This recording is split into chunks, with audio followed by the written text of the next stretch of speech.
Saya mau beralih ke sahabat satu yang paling ganteng ini ya. Ada Mr. Johan, aktivis muda dari Manggarai Timur yang aktif juga menulis di beberapa media lokal dan sampai saat ini dia tidak pernah bosan-bosan untuk membawa SMA Negeri 3 menjadi lebih baik sampai saat itu ya. Pak Johan, dia juga pemirsa selain sebagai guru penggerak, dia juga berkapasitas sebagai koordinator guru penggerak sekabupaten Manggarai Timur. Dan ini namanya sebenarnya tidak asing di kalangan Forkoma Manggarai Timur, juga di kalangan aktivis-aktivis lokal lainnya di Manggarai Timur. Pak Johan, saya senang sekali dengan kapasitasnya saudara sebagai guru penggerak.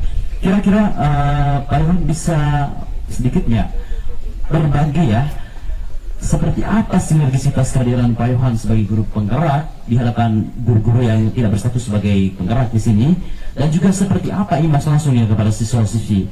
Karena memang kita melihat endingnya bahwa banyak siswa saat ini atau akhir-akhir ini semakin berprogres di dalam baik di akademis maupun non akademis. Saya butuh sharingnya, pemirsa di rumah kita tenang untuk mendengarkan menyimak apa yang disampaikan Pak Johan. Silakan Pak Johan. Baik, terima kasih. Sedikit saya berbagi ketika mengikuti pendidikan guru penggerak. Namun sebelumnya, sebelum mengikuti pendidikan guru penggerak, memang naluri-naluri berbagi itu memang sudah ada. Iya, luar biasa. Diperkuat dengan proses pendidikan guru penggerak, naluri itu diperkuat. Yang pertama, saya coba merangkul guru-guru karena salah satu tugas dari guru penggerak itu dia melakukan pengimbasan dan juga sebagai pemimpin pembelajaran. Sebagai inspirator ya. Iya, melakukan pengimbasan kepada rekan-rekan guru dalam hal ini untuk mendukung ekosistem belajar yang kondusif. Luar biasa sekali. Itu sehingga saya melihat ada beberapa guru-guru juga ikut terpanggil, sekalipun yang statusnya permisi belum dinobatkan sebagai guru penggerak, tetapi naluri gerakan itu sudah mulai muncul mendukung IKM ini. Itu di kalangan guru. Kemudian untuk kalangan siswanya juga sedikit saya melihat bahwa selama saya mengikuti proses pendidikan guru penggerak, anak-anak sudah mulai aktif mengkampanyekan literasi dan numerasi. Karena yang saya tahu bahwa salah satu tuntutan dari IKM itu harus aktif di literasi dan numerasi.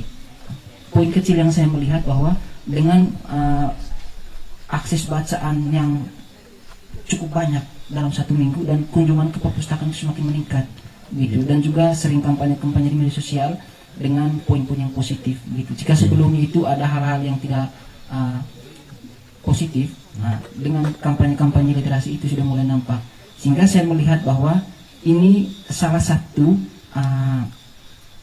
poin positif yang saya dapatkan ketika saya melakukan pengimbasan. Karena jujur saja selama ini saya sering kampanye di setiap ruang kelas ketika saya ngajar dan juga di luar kelas bahwa kita harus terus membaca, karena hanya dengan membaca kita banyak tahu. Itu saja, begitu. Dan juga saya mendukung bahwa niat anak-anak itu untuk belajar mencapai tujuannya, begitu, bukan lagi melalui pendekatan teacher center. Luar biasa sekali ya Pak Johan ya. Saya yakin sekali ya dengan beberapa tulisan Pak Johan di beberapa media lokal itu, dan saya percaya bahwa apa yang disampaikan ini disampaikan oleh Pak Johan ini tentunya tidak ada hal yang apa ya.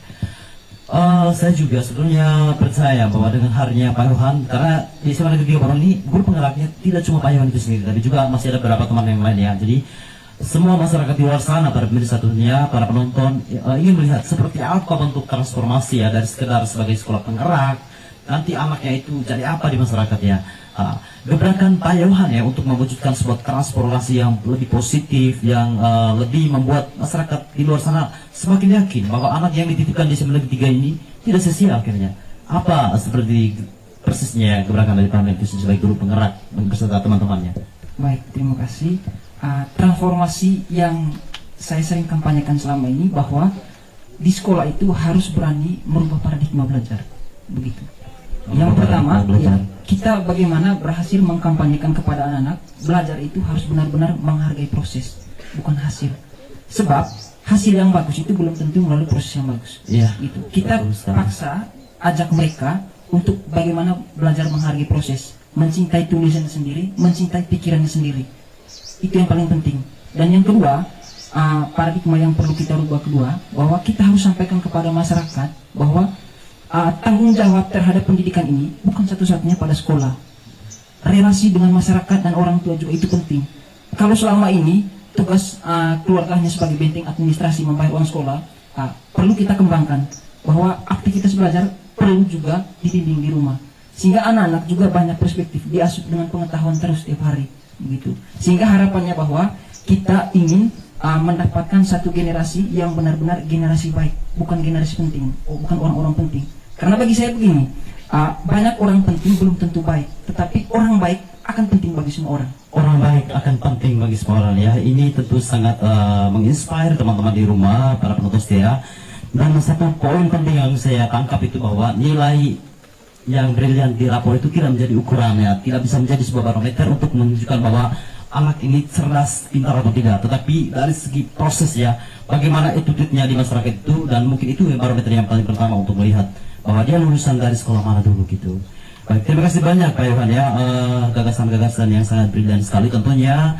Dan saya berharap bahwa orang tua dan masyarakat di sekitar bisa menyimak, karena diskusi kita ini makin alot dan makin seru ya.